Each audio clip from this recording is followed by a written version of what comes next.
Viewers, मैं doctor Tahira, आपकी health coach, और इस वक्त आप देख रहे हैं channel health show with doctor Tahira. आज हम जिस टॉपिक पे बात करेंगे वो है breast cancer. Let's talk. Breast cancer हमारे माशरे में एक लीडिंग कॉज है डेथ का खवातीन में। इसका रेशो बहुत बढ़ा हुआ है।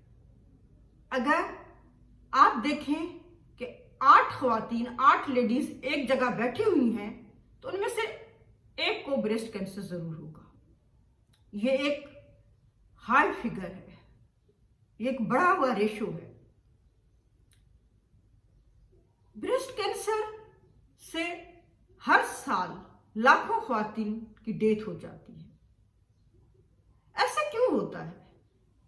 क्या वजह है कि ब्रेस्ट कैंसर की जो लेडीज की जो तादाद है, जो विक्टिम बनती है ब्रेस्ट कैंसर का, वो बहुत ज्यादा है। कितने केसेस तो रिपोर्ट भी नहीं होते।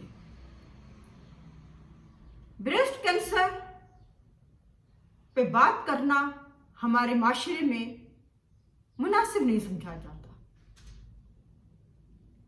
एक तो लफ्ज ब्रेस्ट ज्यादा इस्तेमाल नहीं किया जाता है, और दूसरा लफ्ज कैंसर जो खुद एक थ्रेटिंग, खौफनाक लफ्ज है। कई माशरों में तो इस टॉपिक पे बात करना एक फैमिली स्टिग्मा समझा जाता है, टैबू समझा जाता है। ये एक टैबू टॉपिक है, यानी कि ममनुआ टॉपिक है, इस पे बात नहीं की जाती खुल के। यही वजह है कि ब्रेस्ट कैंसर का जो रेशो है वो बढ़ता ही जा रहा है। अगर सही रिपोर्टिंग की जाए, अर्ली डायग्नोसिस हो जाए और अर्ली ट्रीटमेंट स्टार्ट कर दिया जाए तो इससे बचा जा सकता है। ये एक लीडिंग कॉज है डेथ का लेडीज में। हमारे माशरे में अगर ख्वातीन अपनी ब्रेस्ट में कुछ चेंजेस देखती हैं, महसूस करती हैं, तो वो शेम हमारे किसी को बताती नहीं है, किसी से डिस्कस नहीं करती हैं, डॉक्टर के पास नहीं जाती हैं, और नतीजा क्या होता है कि ये मर्ज, ये डिजीज, ब्रेस्ट कैंसर बढ़ चुका होता है।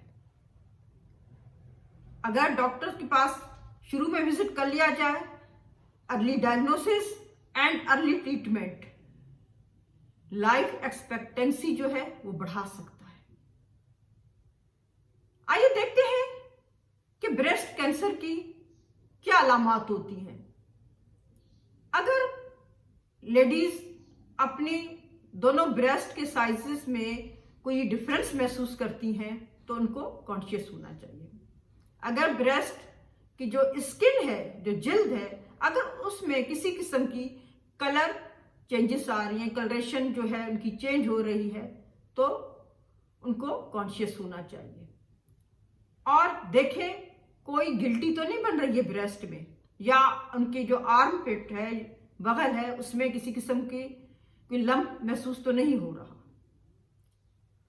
निपल की पोजीशन देखें, निपल अंदर की तरफ तो नहीं धंस रहा, यानी इन्वर्टेड तो नहीं हो रहा, निपल की पोजीशन चेंज तो नहीं हो रही, कोई डिस्चार्ज तो नहीं हो रहा निपल से।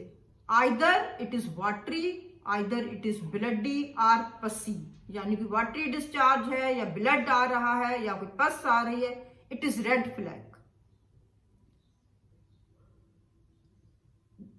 लंप वाली जगह पे देखें हाथ लगा के कि यहाँ का टेम्परेचर इंक्रीज तो नहीं हुआ, यानी गर्म तो नहीं लग रही है, स्किन में कोई चेंजेस तो नहीं आ रही, स्किन सुकड़ तो नहीं रही है, स्किन में कोई पोर्स तो नहीं बन रहे। इसको टेम्परिंग कहते हैं, टेम्परिंग का स्किन। ये सारी अलामात, सिम्टम्स लेडीज को नोट करनी चाहिए। अब देखा जाए कि क्या रिस्क फैक्टर्स हैं, क्या कासेस हैं जिसकी वजह से ब्रेस्ट कैंसर होता है। जी हाँ, जो स्ट्रॉन्ग फैक्टर है वो है फैमिली हिस्ट्री, जेनेटिक्स। अगर आपकी फैमिली में ब्रेस्ट कैंसर की हिस्ट्री मौजूद है, पहले भी काफी खवातीन ब्रेस्ट कैंसर का शिकार हो चुकी हैं, तो आपको कॉन्शियस होना पड़ेगा। आपको आफ्टर 35 आपने अपना मेमोग्राफी कराना है, अपना टेस्ट कराना है, चाहे आप में कोई अलामत, ऐसी अलामत मौजूद है या नहीं है, क्योंकि आप में एक स्ट्रॉन्ग फैक्टर ब्रेस्ट कैंसर होने का मौजूद है, वो है आपकी फैमिली हिस्ट्री और जेनेटिकली। या ऐसी लेडीज जिनकी एज ऑफ मेनॉर्की जो है वो कम उम्र में थी, यानी कि मेंसेस का जो स्टार्ट होना था वो कम उम्र में ही हो गया था, तो ये भी एक कास है। और लेट मीनोपॉज, यानी ऐसी लेडीज, ऐसी ख्वातीन जिनका मीनोपॉज लेट हुआ है।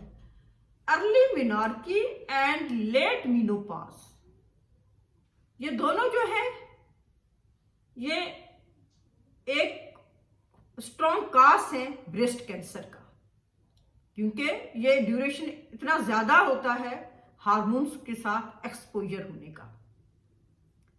आपके मेंसेस जल्दी आ गए, लेट मीनोपॉज हुआ, तो आपने बहुत एक्सपोजर किया हार्मोन्स के साथ। इसके अलावा ऐसी लेडीज जिनका लाइफ स्टाइल जो है वो सेडेंट्री है, यानी वो एक्टिव नहीं है, उनमें भी ब्रेस्ट कैंसर होने के चांसेस मौजूद होते हैं।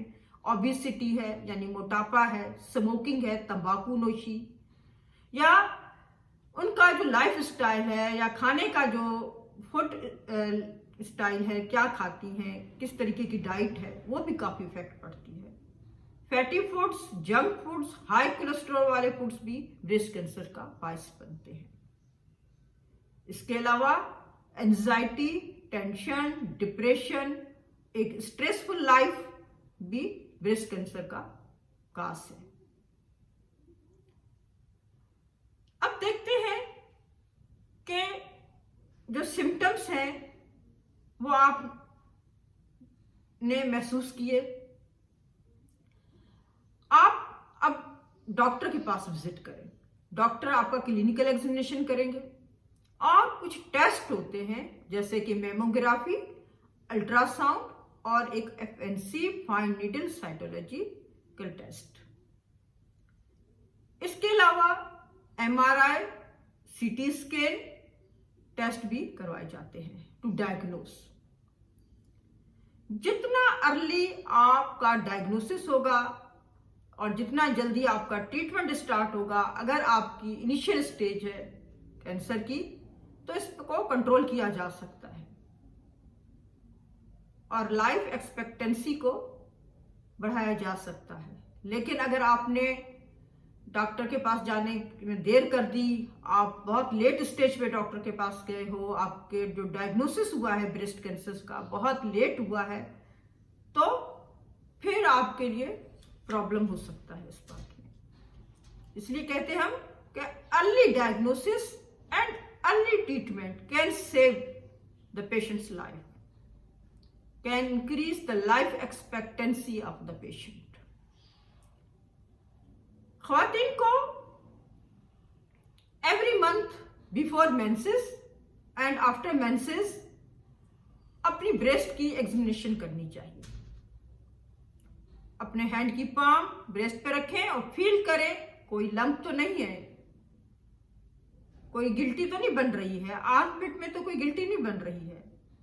अक्सर ये लंप्स और ये गिल्टियां जो होती हैं शुरू में पेनलेस होती हैं, इसलिए पेशेंट को ज्यादा पता नहीं चलता है। अब हम देखेंगे कि जिन लेडीज का मीनोपॉज हो चुका है वो क्या करें। तो उनको यूं करना है कि आपने अपने कैलेंडर में एक खास डेट पे निशान लगा देना है। आप एवरी मंथ उस डेट पे अपना ब्रेस्ट का एग्जामिनेशन करें। अब इसकी ट्रीटमेंट की बात करते हैं। जैसे कि बताया गया कि अर्ली डायग्नोसिस, तो आपका ट्रीटमेंट भी बहुत इजी होगा। केमोथेरेपी दी जाएंगी, मेडिसिन दी जाएंगी और इसको कंट्रोल कर लिया जाता है। अगर आप लेट आते हैं, आप स्टेज 4 पे आते हैं कैंसर की डॉक्टर के पास, तो आपका ट्रीटमेंट अकॉर्डिंग टू डेट किया जाएगा, according to sign and symptom. Treatment में मेडिसिन हैं, केमोथेरेपी है और इसके अलावा रेडिएशन है और सर्जरी भी की जाती है पेशेंट की लाइफ को सेव करने के लिए। जरूरी है कि ऐसे केसेस अगर आप कोई सिम्टम्स देखते हैं अपने अंदर, तो आप देर ना करें, डॉक्टर के पास विजिट कर लें। और इस बात को कोई फैमिली स्टिग्मा ना समझें, कोई टैबू ना समझें कि भाई ये नहीं करना है, नहीं जाना है, क्योंकि फिर जो लेट डायग्नोसिस है वो आपके लिए बहुत नुकसानदेह होगा। उम्मीद करती हूँ ब्रेस्ट कैंसर के बारे में आपको इस वीडियो से कुछ अवेयरनेस मिली होगी। अगर आपको वीडियो पसंद आई है तो अपने फ्रेंड्स के साथ शेयर करें। इस शऊर और आगाही के सफर में हमारा साथ दें। मेरे channel health show with doctor Tahira को सब्सक्राइब करें। Thanks for watching.